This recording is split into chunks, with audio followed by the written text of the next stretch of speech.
Hello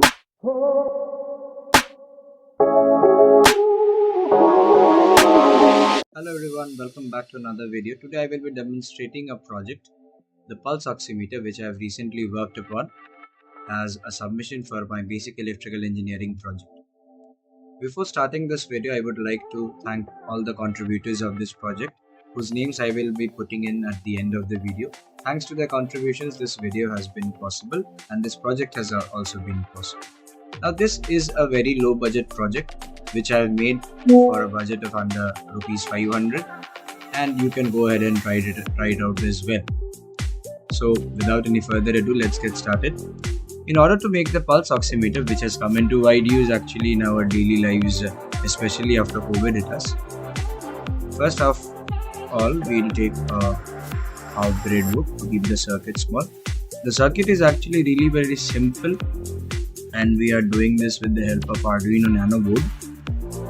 But the coding is quite a lengthy process.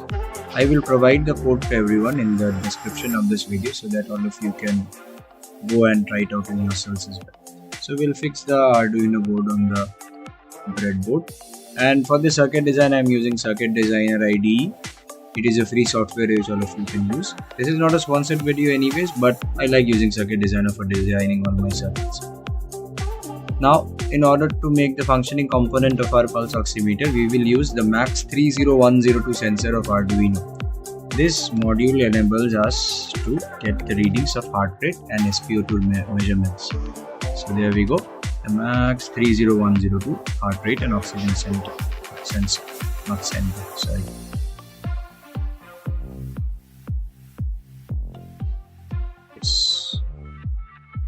We'll just fix it here.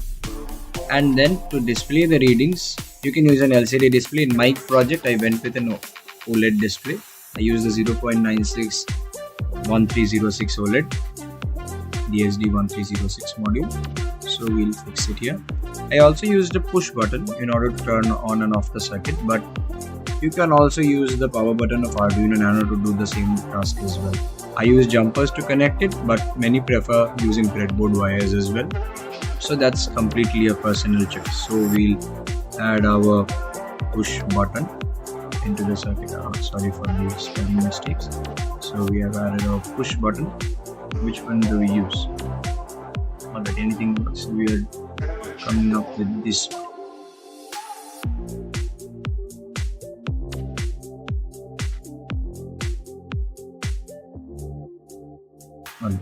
So now that our circuit's in place, let's fix all the wirings and all. Of course, we will first connect the ground to the ground. So we'll take a wire from here to here. We have connected the ground of the OLED display to the ground of the Arduino. Here we go. Then we will connect the SDA pin of the OLED display to the analog pin 4 of the Arduino Nano board.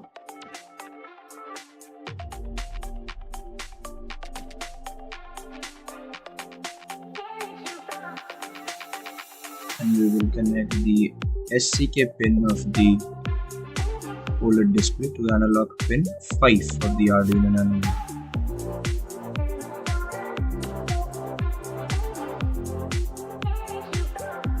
Doing this just to keep it clean. Don't care about the presentation at all while wiring it up yourselves. And the VDD gets fixed into the 5V pin of Arduino Nano board. So that's how wiring is done for the OLED display. Now let's connect our heart rate sensor to the Arduino. First of all, the VIN sensor gets connected to the 5V pin of Arduino.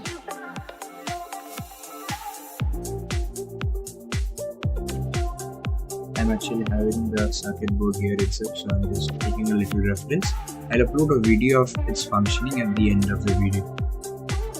So we have connected the VIN pin of the MAX30102 to the 5V pin, and then we will connect the SCL pin to the analog pin 5 and the SDA pin to analog pin 4. So let's get done with those connections as well. So this gets connected to analog pin 4, and maybe we can just pull it down a little. That looks better.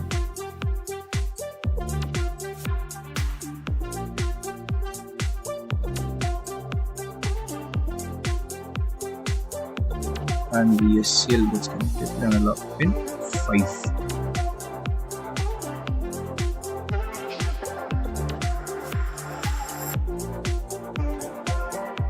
That's the connections done for the Arduino Nano board with the MAX30102 heart rate sensor. Now we will connect the push button to our board. One end gets connected to the ground of Arduino, while the other end gets connected to the digital pin 3 or digital pin 2, whichever you may choose. For my purpose, I use digital pin 3, and we will connect this end with the digital pin 3 of the Arduino. Let's pull it down a little.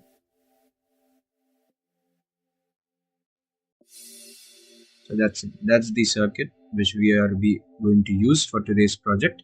You may take a photograph for reference. And now I would like to demonstrate on the libraries which we will be using for this project. I'll just change the window capture screen. Just allow me a moment.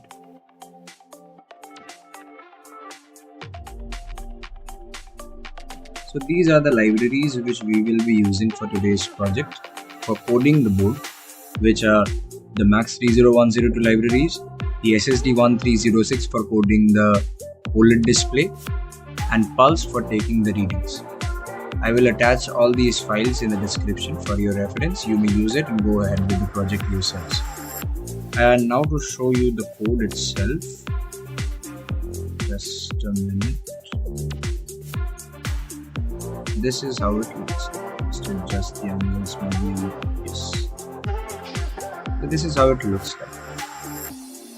We have used all the libraries and given the required commands to get our desired outputs.